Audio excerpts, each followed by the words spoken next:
دیکھ رہے ہیں، اگر ان کے ہم ڈیٹیل کھولیں گے تو ہمیں پتا چلے گا کہ اس ڈیٹیل میں ہمیں حوصلہ افزائی ملے گی کہ ہم یسوع کے جاننے والے لوگ اور یسوع کو ماننے والے لوگ اور یسوع کی زندگی، اس کی حالات زندگی کے اوپر غور مطالعہ کرنے والے لوگ اور یسوع کے پیروکار ہونے والے لوگ اور یسوع کے نقش قدم کو اپنے اندر لینے والے لوگ اور یسوع کے لہو کو قبول کرنے والے لوگ اور یسوع کی موت اس کے جی اٹھنے کے اوپر ایمان رکھنے والے لوگ ہیں، تو ہمارا ایمان جو تھا اس سے بڑھ کر ہمیں برکت مل رہی ہے۔ یہاں پہ یسوع یوحنا کو جو آواز دیتا ہے کہ کیا نہ کر، خوف نہ کر، موت اور عالم روا کی کنجیاں میرے پاس ہیں۔ اگر ہم موت اور عالم روا دو چیزوں کو دیکھیں تو موت کس کا نام ہے، عالم روا کس کا نام ہے، ہم سب جانتے ہیں۔ اس بات کی ہمیں ڈیٹیل میرے خیال میں کھولنے کی کوئی ضرورت نہیں ہے۔ اگر موت ہے تو موت کے لیے ہر شخص آج خوف و ضد میں پڑا ہوا ہے۔ آج کا شخص، آج کا بچہ، آج کا انسان اور آج کا آدمی، اس دور کا، فی الحال کا، ماضی کا، مستقبل کا، ان کے جتنے بھی تینوں زمانوں کے جو لوگ ہیں وہ کس بات سے خوف زدہ ہیں؟ آپ سب جانتے ہیں وہ کون سی چیز ہے؟ کون سی چیز ہے؟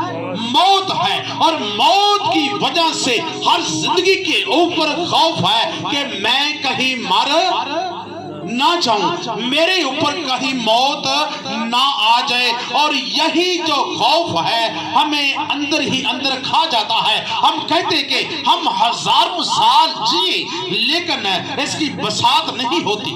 ہم کہتے ہیں کہ ہم لمبی ایک عرصہ کی زندگی دراز کو حاصل کریں، لیکن ایسا ہوتا نہیں ہے، کیونکہ موت کے بھی اپنے کچھ تقاضے ہیں، اور وہ کہتی ہے کہ میں تو آپ کے اوپر نہیں آنے والی، لیکن تم لوگ ہو جو مجھے آواز دے کر بلاتے ہو اور مجھے انوائٹ کرتے ہو، تو میں انوائٹڈ ہونے کی وجہ سے کیوں نہ آپ کے پاس آؤں۔ یہاں موت کے لیے ہمیں یسوع کہتا ہے کہ خوف نہ کر، کیونکہ موت کی وجہ سے ہم جو جسمانی زندگی میں پڑے ہوئے خوف کھاتے ہیں۔ یسوع کی حالات زندگی کو دیکھیں۔ یسوع ابھی جو کہ پیدا ہوا، لکھا کہ لوکا کے انجیل میں کہ قدوں کا آمد خون گوشت میں کیا کرتا گیا؟ بڑھتا چلا گیا اور گروتھ پاتا چلا گیا، اور جیسے جیسے بڑا ہوا تو وہ 12 سال کا ہوا تو ہیکل میں کہنوں کے ساتھ وہ بحث کر رہا ہے اور کہنوں کے ساتھ کلام الہام کی باتیں شیئر کر رہا ہے، اور کہن بھی حیران ہے کہ 12 سال کے بچے کے اندر یہ کہاں سے روحانی کانفیڈنس اتنا ہیوی آ گیا ہے کہ نہ تو یہ کالج گیا ہے نہ اس کی کوئی تعلیم ہے، لیکن پھر بھی اس کے اندر جو بزرگان کی باتیں بولتی ہیں اور پرانے عہد کی باتیں بولتی ہیں ہم نہیں جانتے، لیکن 12 سال کے نالج میں جو ہے ہماری سمجھ سے یہ بالا تر ہے کہ 12 سال کا بچہ یہ کیوں کر اتنی باتیں جان سکتا ہے، کیونکہ اس سے آگے یسوع نے کہا کہ اس سے بیشتر کہ ابراہم پیدا ہوا، کیا ہوں؟ میں ہوں۔ لوگوں سے کہا، فریسیوں سے کہا۔ میں پیچھے بیٹیوں سے بہنوں سے کہوں گا کہ پلیز کلام کے لیے غور کریں، یہ کلام کی بےعزتی کا سبب بھائی پترس کو کنٹرول کیجیے گا بچوں کے اوپر۔ اگر ایسا نہیں ہے تو بچوں کو اس کو اٹھا کے اندر بھیج دیں، اس کو آرام کریں بیٹا، سو جائے، ٹھیک ہے، بعد میں آ جانا۔ لیکن کلام کے دوران ایسا نہیں کام ہوگا، یا تو میں چلا جاؤں گا یا آپ چلے جائیں گے۔ کلام کی بےعزتی ہمیشہ میں نے اپنے اس 22 سال کی سروس میں بےعزتی کو میں نے برداشت نہیں کیا۔ یہ کلام کی بےعزتی جو آپ کرتے ہیں نا، بچے ہیں یہ بڑے ہیں، یہ کلام کی بےعزتی کا سبب ہے۔ اگر آپ نے ٹافیاں کھانی ہے یا آپ نے باتیں کرنی تو باہر چلے جائیں، یا اندر جا کر بیٹھ جائیں۔ گھر والے غصہ تو نہیں کر رہے اس بات کا؟ ساتھ ساتھ مجھے مینج بھی رکھنا ہے، لیکن کلام کی بےعزتی کے آگے میں سب کو چھوڑ دوں گا۔ یہ بات واجب کلام کے مطابق بھی نہیں ہے۔ یسوع نے بھی کلام کی وجہ سے ہیکل میں کہنوں کو اور صداقروں کو بھگا دیا تھا، کہا تھا کہ کلام کی بےعزتی نہ ہو، کیونکہ کلام خدا ہے اور ہیکل میں رہتے ہوئے میرے خدا کی بےعزتی خرید و فروخت میں کی جا رہی ہے، تو میں نہیں چاہتا کہ میرے باپ کو تجارت کا گھر بنایا جائے۔ اس وقت کلام کی بےعزتی کا موجز تھا۔ آج بھی کلام کی بیزتی کا موجود ہے کہ ہوشیار رہیں، لکھا کہ سانپوں کی مانند ہوشیار رہیں، کہ آپ کی بیوی میں ہو کر بھی ابلیس آ سکتا ہے ایوب کی طرح، آپ کے بچوں میں ہو کر بھی ابلیس آ سکتا ہے، آپ کی فیملی میں ہو کر ابلیس آ سکتا ہے۔ یہ نہیں کہے کہ ہمارے بچے ہیں، یہ کنفیوز کوئی نہیں بیٹا، خاموشی سے بیٹھ جاؤ، کوئی نو پرابلم۔ ابلیس کیا ہے؟ بہت ہوشیار ہے، وہ یہاں خدا کی کلام کو نصرف کرنا چاہتا ہے۔ لیکن ایسے پہلے کہ مزید باتوں کو ہم مزید کھولیں، اگر ہم دیکھیں یسوع کی حالات زندگی کو، تو 12 سال کی زندگی کے اندر بھی اس کے جو نالج کا جو دریا ہے، نالج کا جو کہنے کہ بہکاؤ ہے، وہ لوگوں کے سامنے ظاہر ہوتا ہے، اور لوگ حیران ہوتے ہیں کہ یسوع میں یہ باتیں کہاں سے آ گئی ہیں، اور یسوع میں یہ مطالعے کہاں سے آ گیا ہے، اور یسوع میں یہ پرانے عہد کی باتیں کہاں سے آ گئی ہے، کیونکہ یہ جو مکاشفہ کی کتاب ہے، اور یہ پہلے باب سے لے کر 5 باب تک آپ کو یسوع کی آسمان پر تخت نشینی کا وجود ملے گا۔ مکاشفہ کی کتاب، آپ جانتے ہیں کہ مکاشفہ جو گہرے بھیدوں کا چھپا ہوا ایک خزانہ ہے، اور یہاں پہ پہلے باب سے لے کر 5 باب تک آپ یسوع کو آسمان پر تخت نشین دیکھیں گے، اور یسوع کی تخت نشینی کو اظہار کرتا ہے۔ اگر ہم بائبل اقدس کا مطالعہ کرتے ہیں تو آپ کو 66 کتابوں میں سے یسوع کی حالات زندگی مختلف طریقوں سے اور مختلف پہلوؤں سے ملے گی۔ یسوع کے جو زندگی کے جو پہلو ہیں، کبھی تو کس طریقے سے ہیں، کبھی پیدائش کے حوالے سے ہیں، اور کبھی بھی اس کی یعنی کہ آمد کے بارے میں ہے، اور کبھی آسمان پر جانے کے بارے میں ہے۔ یہ 66 کتابیں یسوع کے جو گرد گھومتی ہیں اور یسوع ہی کی تعریف کرتی ہیں۔ اگر ہم شریعت کی کتابوں کو دیکھیں تو یہاں پہ یسوع نے جو اپنے اختیار کو ظاہر کیا ہے کہ موت اور عالم روا کی کنجیاں میرے پاس ہے، یہ کلام مقدس کی کون سی کتاب ہے؟ لاسٹ کی ہے یا پہلی ہے؟ مکاشفہ کی کتاب کلام مقدس کی لاسٹ کی کتاب ہے، آخری کتاب ہے، اور آخری کتاب میں آ کر یسوع نے اپنے اختیار کو اپنے آسمان پر تخت کو ظاہر کر دیا ہے کہ دیکھو یہ کلام مقدس میں جیسے آخری کتاب ہے، ویسے ہی میں بھی اپنی آخرت کی یعنی کہ جو بادشاہت ہے اس کے بارے میں آپ کو بتاتا ہوں۔ اگر ہم یعنی کہ سب سے پہلے توریت کی 5 کتابوں کا مطالعہ کریں تو توریت جو ہے وہ یسوع کی کہہ لیں کہ پیشن گوئیاں کا بھی وجود بنتی ہے، اور ساتھ ہی دنیا کی پیدائش کو ظاہر کرتی ہے، زمین اور سمان کی پیدائش کو ظاہر کرتی ہے، اور خدا کے قوانین کو ظاہر کرتی ہے۔ آپ کو تواریخ میں یعنی ہاں بلکہ پیچھے ان 5 کتابوں میں جو کہ توریت کی کتابیں ہیں، اس میں سے بھی یسوع کی پیشن گوئیاں اس کی پیدا ہونے کی ملے گی۔ اس سے پہ آگے ہم چلے جائیں تو زبور کی کتاب جو ہے، زبور نویس بھی یسوع کی پیدا ہونے کی پیشن گوئیاں کرتا ہے، اس کے مرنے کی پیشن گوئیاں کرتا ہے، اس کے بعد اس کے زندہ ہونے کی پیشن گوئیاں کرتا ہے، صلیب پر اس کے ٹانگے جانے کی پیشن گوئیاں کرتا ہے، اور اس کی جان دینے کی، اس کے اندرین کرانے کی، اس کے کپڑوں کا قرآن اندازی کرنے کے بارے میں پیشن گوئیاں کرتا ہے۔ اور آگے ہم سلاطین کی کتابوں کو یعنی کہ توریت، زبور اور صحیفے انبیاء جو کہ تیسری کتاب ہے اس کے بارے میں غور کریں تو صحیفے انبیاء جو ہے وہ بھی یسوع کے پیدا ہونے کی پیشن گوئیاں کرتی ہے، اور یسوع کی آمد کے بارے میں بھی پیشن گوئیاں کرتی ہے۔ لیکن ان کو عبور کرتے ہوئے اگر ہم نئے عہد نامے میں چلے جائیں تو یسوع کی پیشن گوئیوں کا جتنا بھی وجود ہوتا ہے وہ پورا ہو جاتا ہے، اور متی رسول کی انجیل سے لے کر یعنی کہ مکاشفہ تک، بلکہ اس سے پہلے تک جو کتنی بھی کتابیں ہیں وہ سب یسوع کی آمد کے بارے میں اور اس کے موجودہ حال کے بارے میں پیشن گوئیاں کرتا ہے۔ اور آخر کی لاسٹ کی کتاب جو کہ یوحنا کو ملی، اور یوحنا کو جو چھپا ہوا اور گہرا مکاشفہ اور گہرا بھید کیوں ملا؟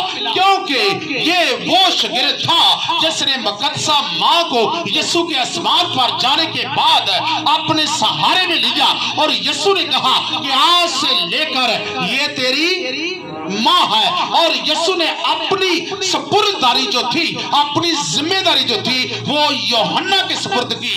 और 12 में से अगर उसको चुना तो माँ की सपुर्ददारी यूहन्ना को देता है। तो इससे पता चलता है कि यूहन्ना के ज़हन को यीशु मुकम्मल जानता था कि इसका ज़हन किस तरह का है। अगर पतरस को वो इख्तियार देता है तो पतरस को एक अलग खिदमत देता है।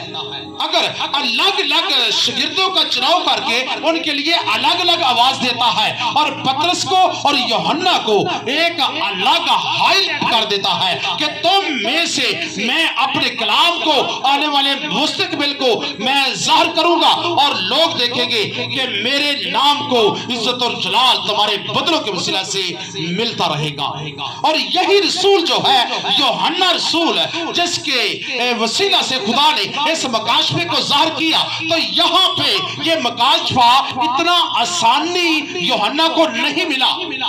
इसकी मैं थोड़ी सी डिटेल आपको बताऊंगा कि यूहन्ना रसूल जो है, यहाँ पे जिस मकाशफे की किताब को बाई बाप का मुतालिया हम इसको रीड करके बासानी पढ़ते हैं और जब चाहे इसको वक्त गर्दानी करते हैं, ये इतनी आसानी से इसको मुयस्सर नहीं हुआ। बल्कि यीशु जब आसमान पर चला गया तो शागिर्दों की जान के लाले पड़ गए, और शागिर्दों की जान के लिए जोत गोपी होना शुरू हो गई। और लोगों के दरमियान जो कि शागिर्द इतना हीज और इतना कमतर हो गए कि लोगों की नजर में ये बहुत ही कमतर लोग समझे जाते थे। और जब यीशु आसमान पर गया, उसने अपने वादे को पूरा किया कि मैं आसमान पर जाता हूं और तुम्हारे लिए एक मददगार भेजूंगा। और वैसा ही हुआ कि यीशु ने मददगार भेजा, इनको दिलेरी की रूह मिली। और यहाँ पे इस लफ्ज का जो मुखालिफ लफ्ज है, तो उसने कहा कि खौफ हो ना कर, खौफ और दलेरी।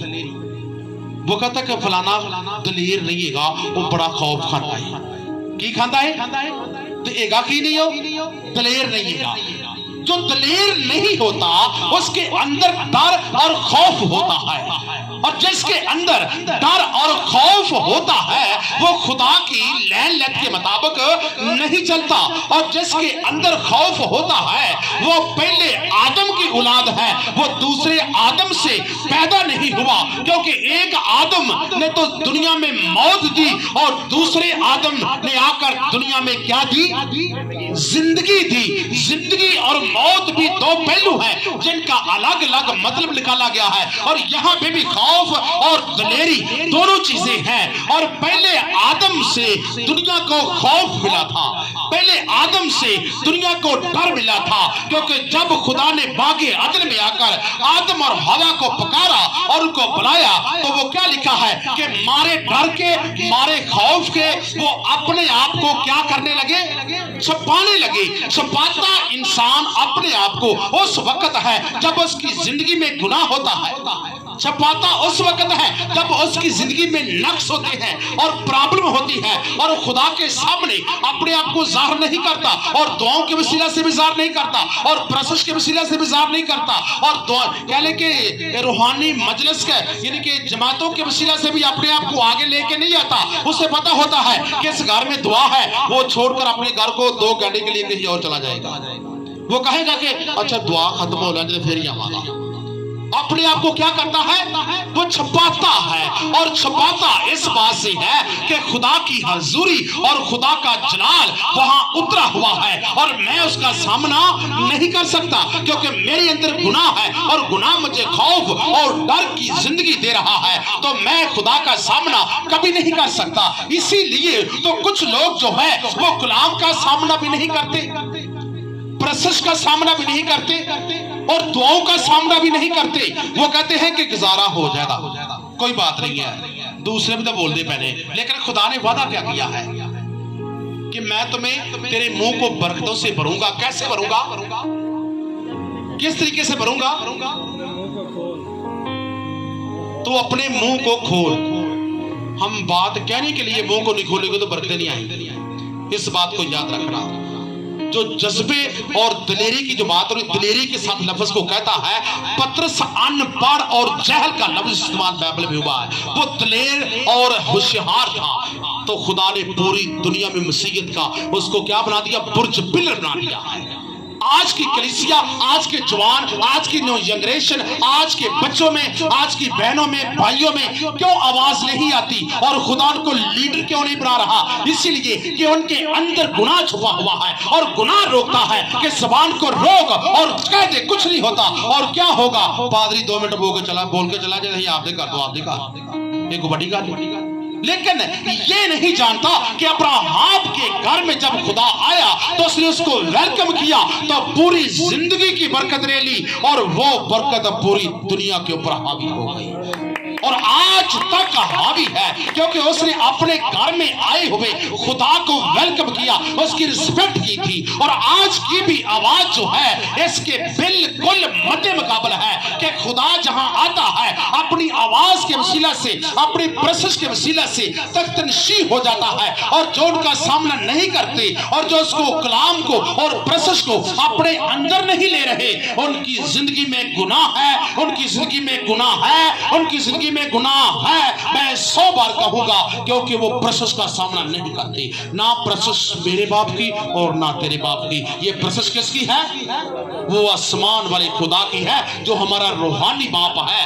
جو اس پرسش کو اور کلام کا شنوا ہوگا، برکت وہ لے گا، لیکن جو برکت لیتا ہے اس کی زندگی سے خدا کا جلال بھی بولتا ہے اور ظاہر کیا جاتا ہے، کیونکہ جہاں مذبح ہوتا ہے وہاں خدا آتا ہے۔ کیونکہ ابراہیم جتنی بھی جگہ پہ گیا، اس نے پہلے مذبح بنایا اور بعد میں اپنے گھر کو بنایا، اپنے خیمے لگائے، لیکن پہلے وہ مذبح بناتا ہے۔ اگر جنگل میں بھی ہے تو پہلے مذبح بناتا ہے اور بعد میں اپنے خیمے لگاتا ہے، بعد میں اپنے مویشیوں کو اکٹھا کرتا ہے۔ پہلے مذبح وہ کیوں بناتا تھا؟ کیونکہ یہاں پہلے میرے خدا کا اول درجہ ہو، اور یہاں وہ اترے گا، اور اس کے بعد دوسرا درجہ میرا ہو، کیونکہ میں انسان اور گنہگار ہوں۔ تو خدا کو ابراہیم کی یہ بات پسند آئی، اور اس کے گھر میں بھی اترتا رہا، اور اس کے خاندان کے ساتھ بھی رہا، ان کے بچوں کے ساتھ بھی رہا، اور 12 بزرگ ان کے بچوں سے پیدا کر دیے،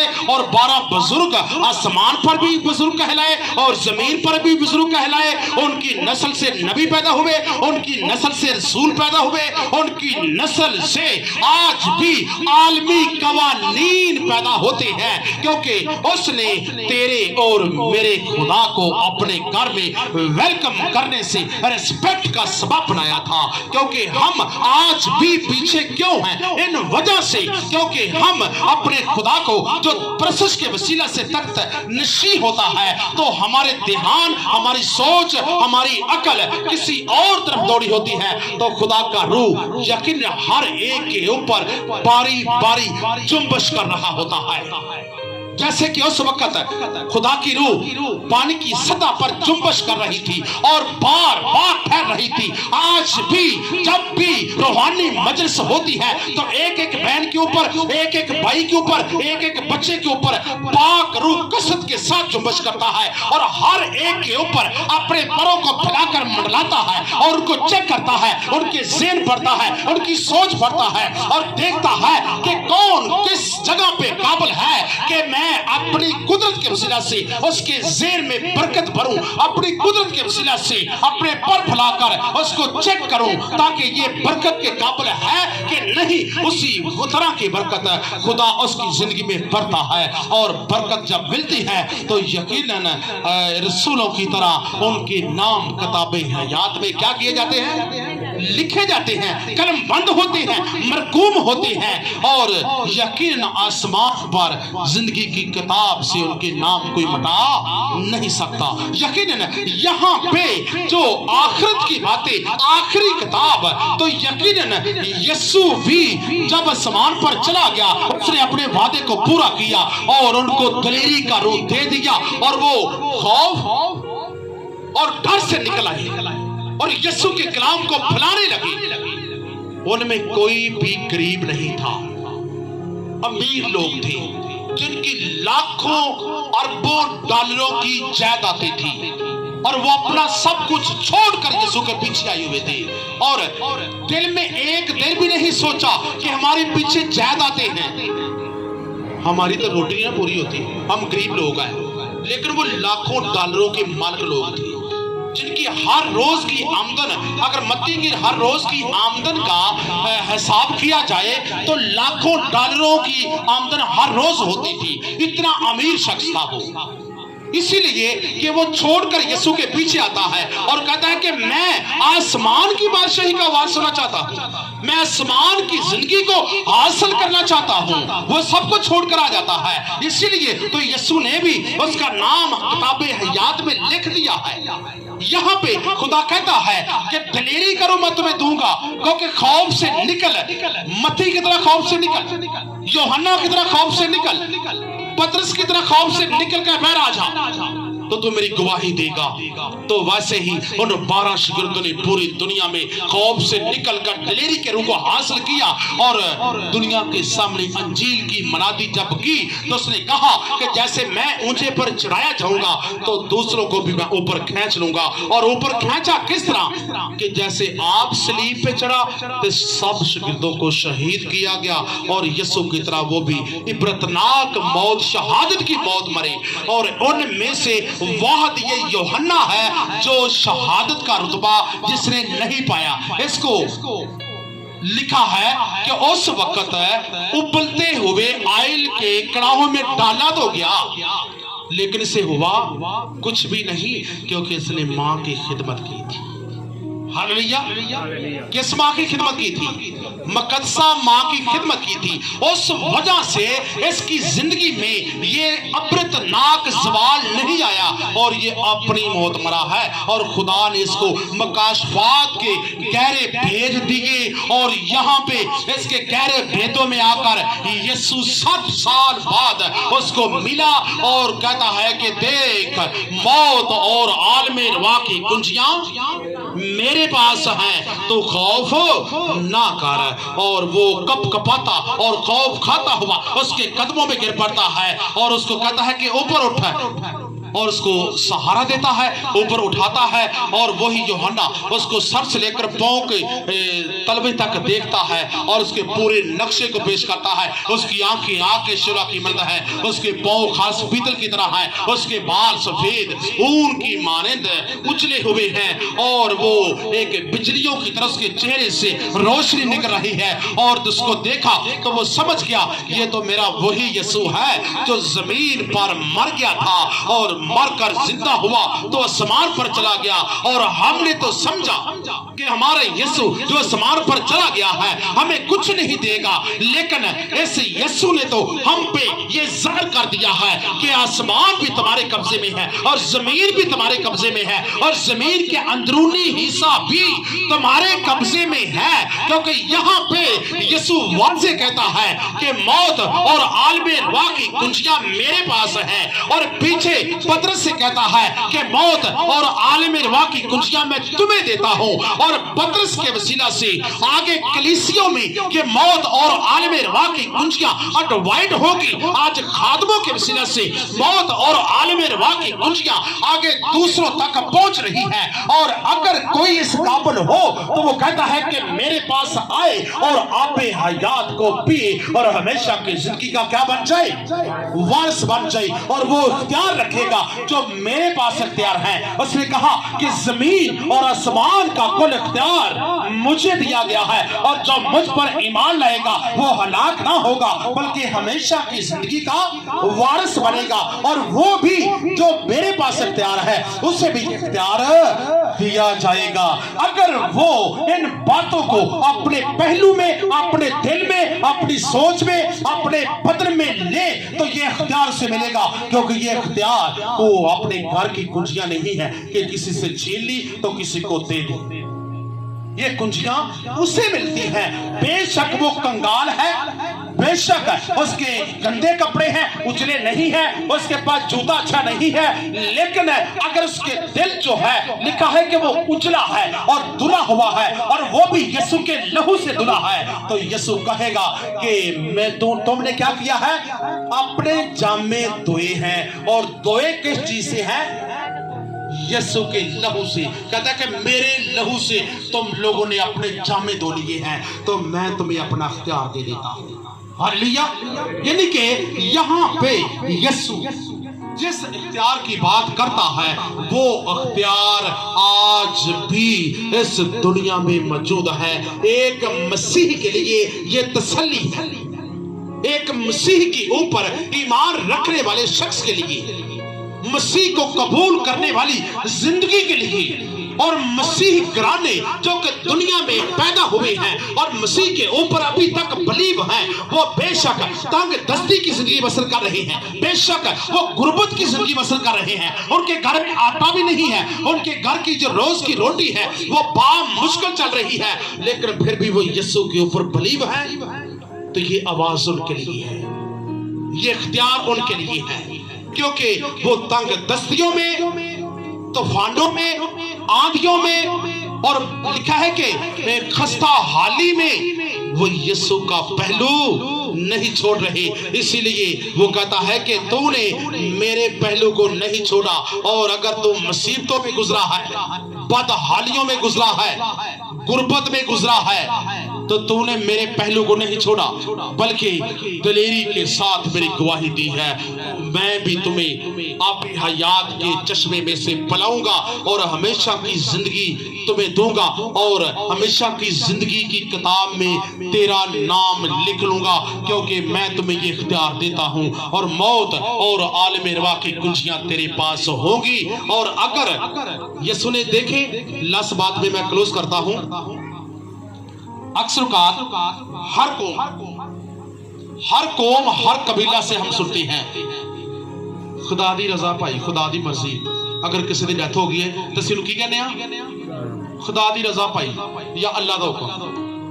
अल्लाह का हुक्म क्यों बोलने, क्योंकि मौत उनके हुक्म नाल आई, मौत उनके हुक्म तो बगैर किसी बंदे ते आ नहीं सकती, और मौत गुआंढी ते नहीं कर सकता, मौत शहर दूसरे शहर से नहीं कर सकता, लेकिन वह जरिया जो मौत और जिंदगी का है वो सिर्फ खुदा के पास है। तो यहाँ पे यीशु अपनी ज़बानी कह रहा है कि मौत का इख्तियार तो मेरे पास है। और अगर हम 5वें बाब का मुतालिया करें तो वहां भी लिखा है कि जो 12 बुजुर्ग थे और 12 पीछे 24 बुजुर्ग और 12 रसूल और जितने भी वहां 4 जानदार हैं, उन लोगों ने क्या किया कि बर्रा किए हुए ज़बा किए हुए बर्रे को देखा, तो ज़बा किए हुए बर्रे के आगे गिर गए और उसे सजदा करके कहा कि जमीन और आसमान का कुल इख्तियार तेरे पास है, और जमीन और आसमान की जो पैदाइश है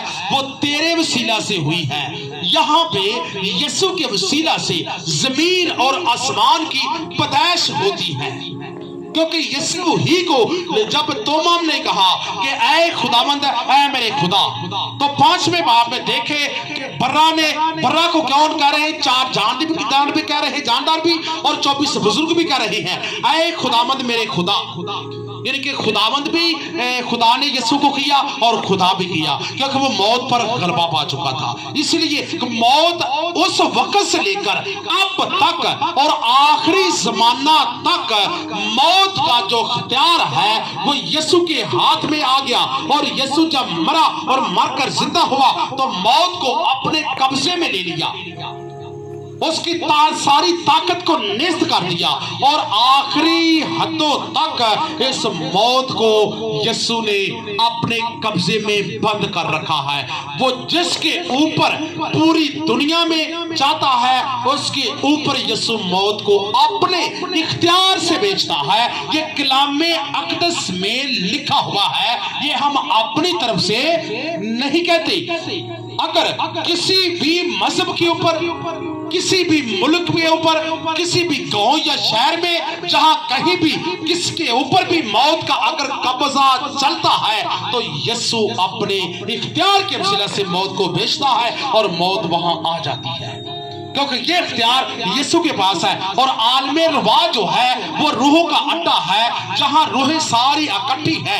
खुदा का मतलब जो है, जो मौत का यीशु का यहाँ पे ज़ाहिर किया जाना है कि अगर मैं चाहूं तो मैं उन रूहों को आलमेरवा से छोड़ूं और आसमान पर ले जाऊं। अगर चाहूं तो जमीन के ऊपर दोबारा फिर ले आऊं, क्योंकि मौत और आलमे रवाक जो है वो मेरे हाथ में है। रूहों को जितनी मर्जी चाहे मैं जमीन पर रख सकता हूं, और जिस रूह को जितनी मर्जी चाहे मैं जिंदगी दे सकता हूं, और जिस रूह को जितने, यानी कि अगर मैं चाहूं तो मैं दूसरे दिन जमीन से बुला लूं। हमारे 2 दिन का बच्चा होता है वो मर जाता है, कुछ बच्चे ऐसे होते हैं जो पेट में मर जाते हैं। इसमें क्या है कि यीशु की मर्जी नहीं होती, वो मौत को भेज देता है। कुछ लोग ऐसे हैं कि वो 100 साल से भी बढ़कर अभी भी वो 100, 120, 130, 140 साल की उम्र तक जा रहे हैं, और उनके ऊपर मौत क्यों नहीं आ रही? क्योंकि यीशु उनमें कौन सी खूबियां देख रहा है कि इनमें ऐसी खूबियां हैं जो जिंदगी को टच करती है और मौत के करीब नहीं है, और खुदा और यीशु और खुदाबंद उनके ऊपर अपनी मौत को नहीं मुसल्लत करता। इसीलिए अगर हम दुनिया में जिंदगी लंबी चाहते हैं तो यीशु के तकाज़ों के मुताबिक चले, कलामे अक़दस के आयन के मुताबिक चले, और जो कवानीन अनाजील में लिखे हुए हैं उनके मुताबिक चले, तो मौत हम पे कभी जल्दी मुसल्लत नहीं हो सकती। लिखा है कि मौत की जो मजदूरी वो क्या है? अगर हम ज्यादा गुनाह करेंगे तो वो मजदूरी किसको मिलेगी? मौत हमारे ऊपर जल्दी आएगी, क्योंकि ज्यादा गुनाह करने से मौत को हम इनवाइट करते हैं, और मौत आती भी उस जिंदगी के ऊपर है जिसकी जिंदगी में ज्यादा गुनाह होता है, और मौत वहां मंडलाती है और जिंदगी को अपने कब्जे में करती है, उसको खत्म कर देती है।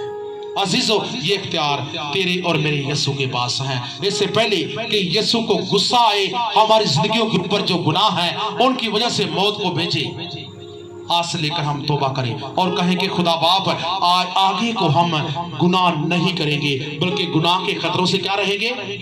दूर रहेंगे। अपनी आंखों को बंद करें और आज लेकर वादा, पक्का वादा करें कि खुदा बाप हम गुनाह नहीं करना चाहते।